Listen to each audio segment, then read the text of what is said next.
Hello everyone, I am Bhavana and you are watching Bhavana education diary. तो आज हम Indian evidence act का एक केस लॉ डिस्कस करने वाले हैं जिसका नाम है state of Maharashtra versus Praful B Desai.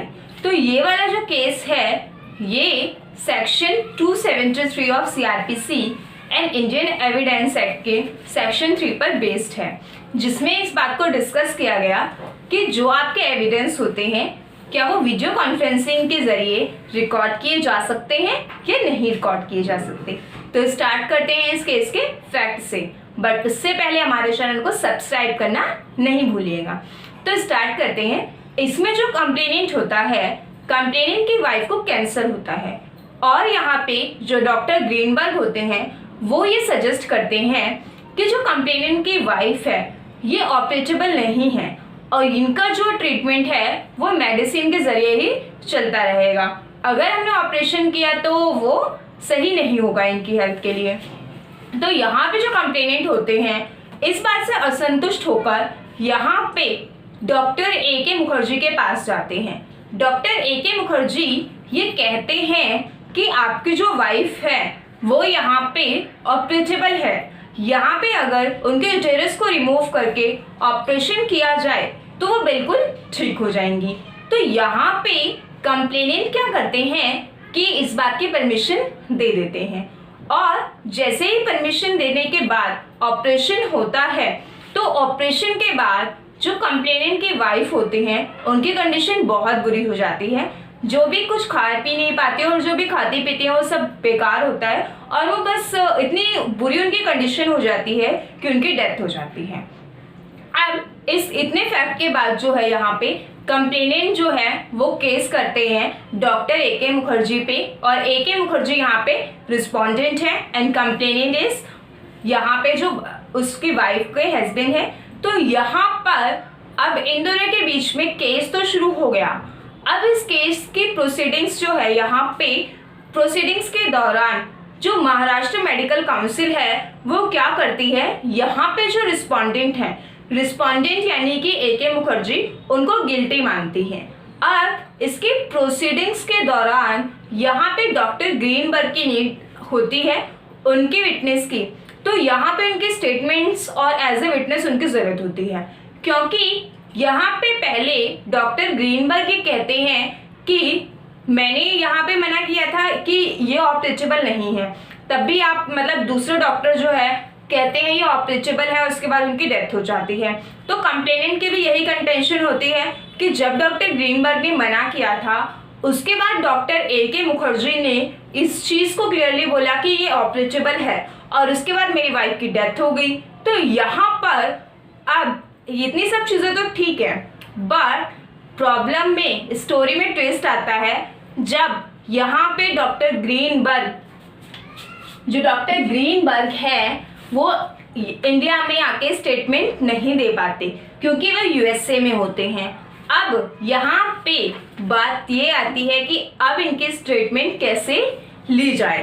तो अब ये बात सामने आई कि अब इनकी स्टेटमेंट जो है वो वीडियो कॉन्फ्रेंस के थ्रू ही हो सकती है क्योंकि वो यूएसए से यहाँ आने में अनेबल है। तो अब हमें इसमें यही चीज़ देखनी है। तो हमारा लीगल इशू भी जो है वो यही होता है कि क्रिमिनल केसेस में जो यहाँ पे वीडियो कॉन्फ्रेंसिंग के जरिए जो स्टेटमेंट रिकॉर्ड की जाती है क्या हम उनको एज ए एविडेंस मान सकते हैं या नहीं मान सकते। Whether in the criminal trial evidence can be recorded by video conferencing, तो क्या आप एविडेंस को वीडियो कॉन्फ्रेंसिंग के जरिए रिकॉर्ड कर सकते हो या नहीं रिकॉर्ड कर सकते। अब हम देखते हैं ट्रायल कोर्ट क्या कहती है। ट्रायल कोर्ट जो है यहाँ पे इस चीज़ की परमिशन दे देती है कि यू कैन रिकॉर्ड इट, कि आप यहाँ पे इसे वीडियो कॉन्फ्रेंसिंग के जरिए डॉक्टर ग्रीनबर्ग की स्टेटमेंट को रिकॉर्ड कर सकते हो। But high court said that कि according to section 273 of CrPC the presence word जो है वो इम्पॉर्टेंट है कि यहाँ पे जो पर्सन स्टेटमेंट दे रहा है उसकी प्रेजेंस होना बहुत जरूरी है। तो यहाँ पे अगर वो प्रेजेंट नहीं है तो आप उसे कैसे रिकॉर्ड करोगे। तो हाईकोर्ट इस चीज को साफ मना कर देता है। हमें सीरियल बाय सीरियल देखना है। ट्रायल अलाउ करता है, हाई कोर्ट मना कर देता है। देन अपील जाती है सुप्रीम कोर्ट। अब सुप्रीम कोर्ट इस चीज को क्या करता है, अलाउ करता है या नहीं, इसके लिए हम 3 चीजों को देखेंगे। सबसे पहले सुप्रीम कोर्ट इस चीज को ऑब्जर्व करते हैं कि सुप्रीम कोर्ट फर्स्ट चीज को ऑब्जर्व करते हुए कहते हैं कि जो हाई कोर्ट है, फर्स्ट जो हमारा ऑब्जर्वेशन है, जो हाई कोर्ट है वो सेक्शन जो 273 ऑफ सीआरपीसी है उसमें प्रेजेंस को ऑब्जर्व करने में फेल हो गया, क्योंकि जिस प्रेजेंस के बाद सेक्शन 273 कर रहा है वो प्रेजेंस उस पर्सन की है जो विटनेस दे रहा है, विटनेस है। लेकिन प्रेजेंस का मतलब सिर्फ ये नहीं है कि एक्चुअल फिजिकल प्रेजेंस, यहाँ पे ये इसके बियॉन्ड है, जो वर्चुअल प्रेजेंट है वीडियो कॉन्फ्रेंसिंग के जरिए, क्योंकि आजकल टेक्नोलॉजी जितनी है उसमें इनको हम डिनाई नहीं कर सकते।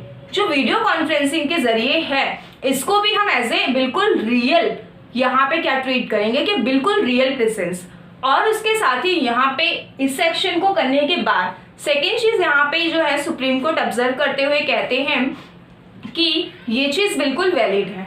अगर यहाँ पे डॉक्टर ग्रीनबर्ग की स्टेटमेंट वीडियो कॉन्फ्रेंसिंग के जरिए होती है, उनका एग्जामिनेशन इस तरह से होता है, तो ये बिल्कुल वैलिड मानी जाएगी।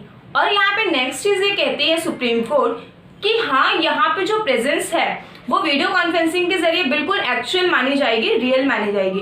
बट उसके साथ आप ऐसा कर सकते हो कि उस पर्टिकुलर पर्सन जिसका यहाँ पे एग्जामिनेशन हो रहा है वो या तो नियर बाय पुलिस स्टेशन या अपने काउंसिल जो यहाँ पे उसका रिप्रेजेंटेटिव एडवोकेट है उसके साथ भी ये जो है स्टेटमेंट दे सकता है। इन 3 बातों को यहाँ पे सुप्रीम कोर्ट ऑब्जर्व करते हुए एक्सप्लेन करते हैं और सेक्शन 273 उसको बहुत अच्छे से क्लियरली कहते हैं कि यहाँ पे प्रेजेंस का मतलब बताते हैं। तो जो सुप्रीम कोर्ट अलग चीज तरीके से समझता है, सॉरी जो हाई कोर्ट अलग तरीके से समझता है और सुप्रीम कोर्ट उसे एक्चुअल रियल मानते हैं, क्योंकि आज के टेक्नोलॉजी के अकॉर्डिंग भी हम उसको जो है स्किप नहीं कर सकते। तो इन सारी चीजों के साथ सुप्रीम कोर्ट ने यह भी बोला कि जो section 3 of Indian evidence act है, section 3 of Indian evidence act, इसके अकॉर्डिंग जो है यहाँ पे दोनों टाइप के हमारे एविडेंसेस वो वैलिड होते हैं, चाहे वो एविडेंस ओरल या डॉक्यूमेंट्री हो, चाहे वो एविडेंस इलेक्ट्रॉनिक या वीडियो कॉन्फ्रेंसिंग हो। ये सारे टाइप के एविडेंस जो हैं वो एडमिसिबल हैं और वैलिड हैं। तो इसी के साथ जो इस केस में अगर हम देखें तो इस केस में जिस वीडियो कॉन्फ्रेंसिंग की बात हो रही है वो according to section 3 of Indian evidence act 1872 के थ्रू भी वैलिड है और उसमें क्लियरली सेक्शन 3 वीडियो कॉन्फ्रेंसिंग को मेंशन करते हुए उसे वैलिड ठहराता है। तो इसी केस में जो है सुप्रीम कोर्ट ये फाइनल करता है कि डॉक्टर ग्रीनबर्ग जो है उनकी स्टेटमेंट वीडियो कॉन्फ्रेंसिंग के जरिए आप रिकॉर्ड कर सकते हो और वो भी बिल्कुल वैलिड होगी। तो ये इस केस के फैक्ट, इशू और जजमेंट है। आई होप आपको वीडियो हेल्पफुल लगी। अगर आपको वीडियो हेल्पफुल लगी हो तो इसे अपने फ्रेंड्स के साथ जरूर शेयर कीजिएगा। Thank you.